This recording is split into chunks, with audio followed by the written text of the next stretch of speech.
بسم اللہ الرحمن الرحیم یا ایہا الذین آمنوا اتقوا اللہ ولتنظر نفس ما قدمت لغد واتقوا اللہ ان اللہ خبیر بما تعملون۔ اے ایمان والو، اللہ سے ڈرتے رہو اور ہر شخص کو دیکھنا چاہیے کہ اس نے کل یعنی آخرت کے لیے کیا سامان بھیجا ہے، اور ہم پھر کہتے ہیں کہ اللہ سے ڈرتے رہو، بے شک اللہ تمہارے سب اعمال سے خبردار ہے۔ بسم اللہ الرحمن الرحیم، الحمد للہ رب العالمین، والصلاة والسلام على اشرف الانبیاء والمرسلین وعلى آلہ واصحابہ اجمعین ومن تبعہم بإحسان الى یوم الدین۔ قابل صد احترام حضرات شائقین و شائقات سچا پیغام، السلام علیکم ورحمۃ اللہ وبرکاتہ۔ آج کی محفل میراث النبی کے نورانی پروگرام میں آپ کا استقبال ہے۔ اہلا و سہلا مرحبا۔ ہم آپ تمام حضرات و مستورات کا خیر مقدم کرتے ہیں۔ محترم حضرات و خواتین، تعلیم کا آغاز ہو رہا ہے۔ سب سے پہلے آداب تعلیم کا لحاظ کرتے ہوئے تعلیم کی طرف متوجہ ہو جائیں۔ پورے دھیان سے سننا، عمل کی نیت سے سننا اور تبلیغ کی نیت سے سننا، یعنی سنی ہوئی باتیں دوسروں تک پہنچانے کے جذبے سے سننا۔ چند خاص آداب تعلیم ہیں، امید ہے کہ آپ حضرات ان آداب کا ضرور خیال رکھیں گے۔ جزاکم اللہ۔ اعوذ باللہ من الشیطان الرجیم، بسم اللہ الرحمن الرحیم۔ قد افلح المؤمنون الذین هم فی صلاتهم خاشعون والذین هم عن اللغو معرضون والذین هم للزکاة فاعلون والذین هم لفروجهم حافظون إلا على أزواجهم أو ما ملكت أيمانهم فإنهم غير ملومين فمن ابتغى وراء ذلك فأولئك هم العادون۔ محترم حضرات، میں نے ابھی آپ کے سامنے سورۃ المؤمنون کی ابتدائی آیتیں تلاوت کی ہیں۔ یہ آیتیں 18ویں پارے کے بالکل شروع میں آئی ہوئی ہیں۔ ان آیات میں اللہ رب العزت نے مومنین کی صفات بیان فرمائی ہیں کہ صحیح معنی میں مومن کون لوگ ہیں، ان کی صفات کیا ہیں، وہ کیا کام کرتے ہیں اور کن کاموں سے بچتے ہیں۔ ساتھ میں اللہ تعالیٰ نے یہ بھی بیان فرما دیا کہ جو مومنین ان صفات کے حامل ہوں گے ان کو کامیابی حاصل ہو جائے گی۔ ان آیات کی ابتدا ہی ان الفاظ سے فرمائی، قد افلح المؤمنون۔ سب سے پہلے آیت کا ترجمہ کر دیا جائے گا۔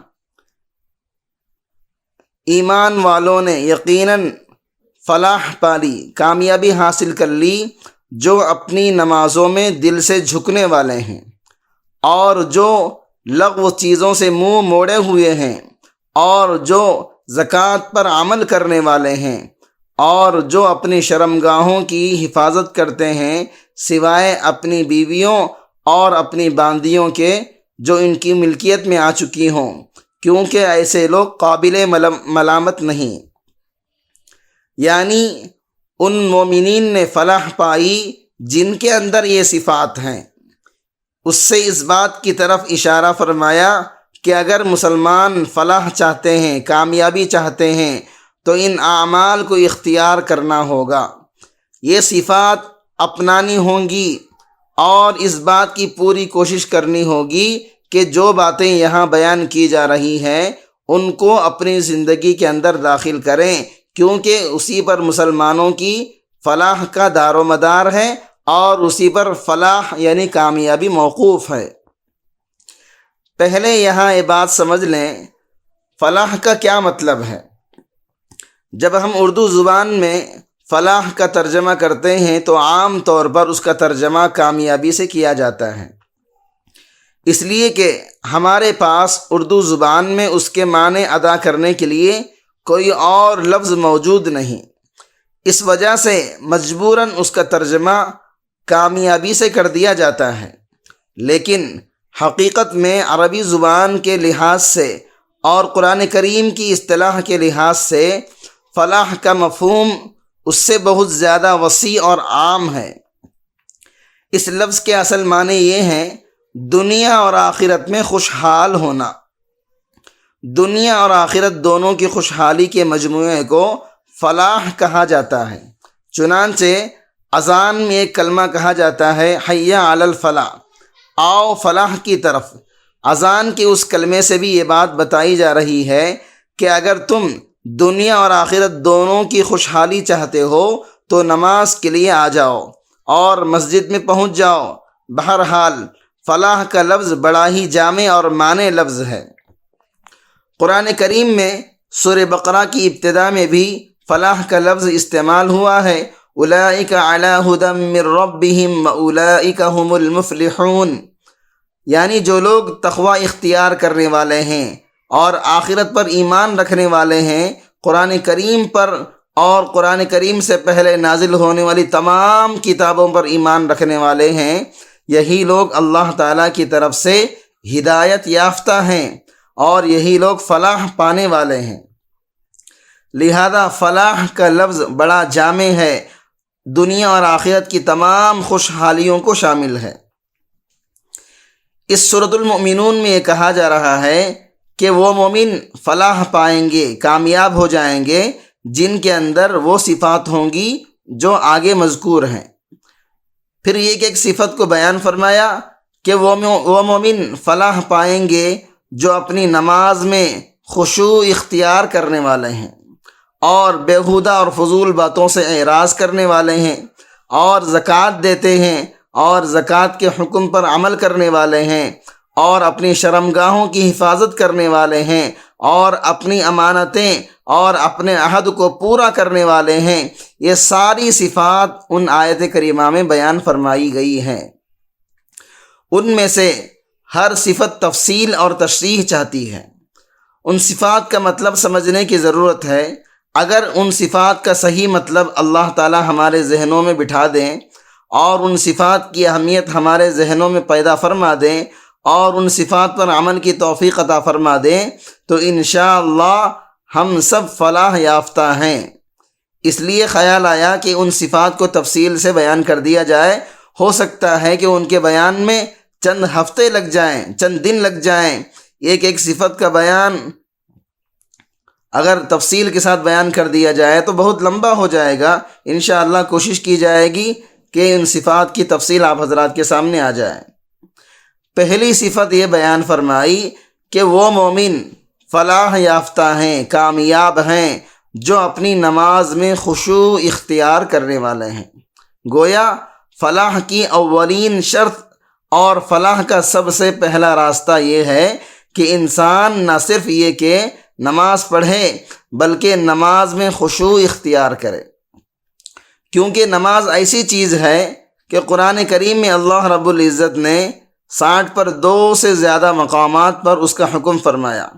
حالانکہ اگر اللہ تعالیٰ ایک مرتبہ حکم دے دیتے تب بھی کافی تھا، کیونکہ اگر ایک مرتبہ بھی قرآن کریم میں کسی کام کا حکم آ جائے تو اس کام کو کرنا انسان کے ذمے فرض ہو جاتا ہے۔ لیکن نماز کے بارے میں 60 پر 2 مرتبہ سے زیادہ حکم اس وجہ سے آیا ہے۔ نماز قائم کرو، اس کے ذریعے اس حکم کی اہمیت بتانا مقصود ہے، یعنی کثرت بتا کر یہ مقصود ہے کہ اس کی اہمیت بتانا مقصود ہے۔ نماز کو معمولی کام مت سمجھو اور یہ نہ سمجھو کہ یہ روز مرہ کی ایک معمولی چیز ہے، بلکہ مومن کے لیے دنیا اور آخرت میں کامیابی کے لیے سب سے اہم کام نماز پڑھنا ہے، نماز کی حفاظت کرنا ہے اور نماز کو اس کے احکام اور آداب کے ساتھ بجا لانا ہے۔ حضرت عمر فاروق رضی اللہ عنہ جو حضور صلی اللہ علیہ وسلم کے دوسرے خلیفہ ہیں، ان کے زمانے خلافت میں مسلمانوں کو فتوحات بہت زیادہ ہوئیں۔ اللہ تعالیٰ نے انہی کے ہاتھوں قیصر و کسریٰ کی شوکت کا پرچم سرنگوں کر دیا۔ قیصر و کسریٰ کے محلات مسلمانوں کے قبضے میں آ گئے۔ ایک دن میں نے حساب لگایا تو یہ بات سامنے آئی کہ حضرت عمر فاروق رضی اللہ عنہ کے زیر نگی ممالک کا کل رقبہ آج کے 15 ملکوں کے برابر ہے، یعنی آج 15 ممالک ان جگہوں پر قائم ہیں جہاں فاروق اعظم رضی اللہ عنہ کی حکومت تھی۔ یہ ایسے امیر المؤمنین تھے کہ فرماتے تھے کہ اگر دریائے فرات کے کنارے کوئی کتا بھی بھوکا مر جائے تو مجھے ڈر ہے کہ مجھ سے آخرت میں سوال ہوگا کہ اے عمر، تیری حکومت میں ایک کتا بھوکا مر گیا تھا۔ اتنی زیادہ ذمہ داری کا احساس کرنے والے تھے۔ ان کے زمانے میں اللہ تعالیٰ نے مسلمانوں کو خوشحالی بھی عطا فرمائی، کوئی آدمی ان کی حکومت میں بھوکا نہیں تھا، سب کو انصاف مہیا تھا، عدل و انصاف کا دورہ تھا۔ مسلمانوں کے ساتھ، غیر مسلموں کے ساتھ، مردوں کے ساتھ، عورتوں کے ساتھ، بوڑھوں کے ساتھ، بچوں کے ساتھ انصاف کا عظیم نمونہ حضرت فاروق اعظم رضی اللہ عنہ کی حکومت نے پیش کیا۔ اتنی بڑی حکومت کے جتنے فرما روا تھے اور مختلف صوبوں میں جتنے گورنر مقرر تھے، مختلف شہروں میں جو حاکم مقرر تھے، ان سب کے نام حضرت فاروق اعظم رضی اللہ عنہ نے ایک سرکاری فرمان بھیجا۔ یہ فرمان حضرت امام مالک رحمۃ اللہ علیہ نے اپنی کتاب موطا میں لفظ بلفظ روایت کیا ہے۔ اس فرمان میں حضرت فاروق اعظم رضی اللہ عنہ فرماتے ہیں، میرے نزدیک تمہارے کاموں میں سب سے اہم کام نماز ہے۔ محترم ناظرین کرام، اس دینی اور ایمانی بیان کو سننے کے دوران ہی اس کو لائک کر دیجئے اور شیئر بھی کر دیجئے تاکہ دوسرے بھی اس سے فائدہ اٹھا سکیں۔ اللہ آپ کو جزائے خیر عطا فرمائے۔ جس شخص نے نماز کی حفاظت کی اور اس پر مداومت کی، اس نے اپنے دین کی حفاظت کی، اور جس آدمی نے نماز کو ضائع کر دیا وہ اور چیزوں کو زیادہ ضائع کر دے گا۔ ضائع کرنے کے معنی یہ بھی ہیں کہ وہ نماز نہیں پڑھے گا، اور یہ بھی معنی آتے ہیں کہ نماز پڑھے گا لیکن غلط طریقے سے پڑھے گا، اور ضائع کرنے کے معنی میں یہ بھی آتا ہے کہ نماز پڑھنے میں لاپرواہی سے کام لے گا۔ حضرت عمر فاروق رضی اللہ عنہ نے اپنے حکام کو یہ فرمان اس لیے لکھ کر بھیجا کہ عام طور سے حاکم کے دل میں یہ بات ہوتی ہے کہ میرے سر پر تو قوم کی بہت بڑی ذمہ داریاں ہیں، لہذا اگر میں ان ذمہ داریوں کی خاطر کسی وقت کی نماز قربان بھی کر دوں تو کوئی حرج نہیں ہوگا، کیونکہ میں بڑے فریضے کو ادا کر رہا ہوں۔ حضرت فاروق اعظم رضی اللہ عنہ حاکموں کی اس غلط فہمی کو دور فرما رہے ہیں کہ تم یہ مت سمجھنا کہ حاکم بننے کے بعد تمہاری ذمہ داریاں نماز سے زیادہ فوقیت رکھتی ہیں، بلکہ میرے نزدیک سب سے اہم کام یہ ہے کہ تمہاری نماز صحیح ہونی چاہیے۔ اگر نماز کی حفاظت کرو گے تو اللہ تعالیٰ کی حفاظت میں رہو گے، اور اگر تم نے نماز کو ضائع کر دیا تو تمہارے دوسرے کام اس سے بھی زیادہ خراب اور ضائع ہو جائیں گے، اور پھر حکومت کا کام تم سے ٹھیک نہیں چل پائے گا، کیونکہ جب تم نے اللہ تعالیٰ کے حکم کو توڑ دیا اور اللہ تعالیٰ کی توفیق تمہارے شامل حال نہ رہی تو پھر تمہارے کام کیسے درست ہوں گے۔ حضرت فاروق اعظم رضی اللہ عنہ سے زیادہ دین کا کام کرنے والا کون ہوگا؟ ان سے بڑا سیاست کا علم بردار کون ہوگا؟ ان سے بڑا جہاد کرنے والا کون ہوگا؟ ان سے بڑا داعی اور ان سے بڑا مبلغ کون ہوگا؟ لیکن وہ اپنے تمام فرما رواؤں کو باقاعدہ یہ سرکاری فرمان جاری کر رہے ہیں کہ میرے نزدیک تمہارے سب کاموں میں سب سے اہم چیز نماز ہے، اگر تم نے اس کی حفاظت کی تو تمہارے اور کام بھی درست ہو جائیں گے، اور اگر اس کو ضائع کر دیا یعنی نماز کو ضائع کر دیا تو تمہارے اور کام بھی خراب ہوں گے۔ تم اپنے آپ کو کافروں پر قیاس مت کرنا، غیر مسلموں پر قیاس مت کرنا، اور یہ مت سوچنا کہ غیر مسلم بھی تو نماز نہیں پڑھ رہے ہیں مگر ترقی کر رہے ہیں، دنیا میں ان کا ڈنکا بج رہا ہے، خوشحالی ان کا مقدر بنی ہوئی ہے، اور دنیا کے اندر ان کی ترقی کے ترانے پڑھے جا رہے ہیں۔ یاد رکھو، تم اپنے آپ کو ان پر قیاس مت کرنا۔ اللہ تعالیٰ نے مومن کا مزاج اور مومن کا طریقہ زندگی کافر کے مقابلے میں بالکل مختلف قرار دیا ہے۔ قرآن کریم کا کہنا یہ ہے، مومن کو فلاح نہیں ہو سکتی جب تک وہ ان کاموں پر عمل نہ کر لے جو یہاں بیان کیے گئے ہیں۔ ان میں سے سب سے پہلا نماز کا عمل ہے۔ کفارہ مجلس کی دعا پڑھ لیجئے۔ سبحانک اللہم و بحمدک، اشہد ان لا الہ الا انت، استغفرک و اتوب الیک۔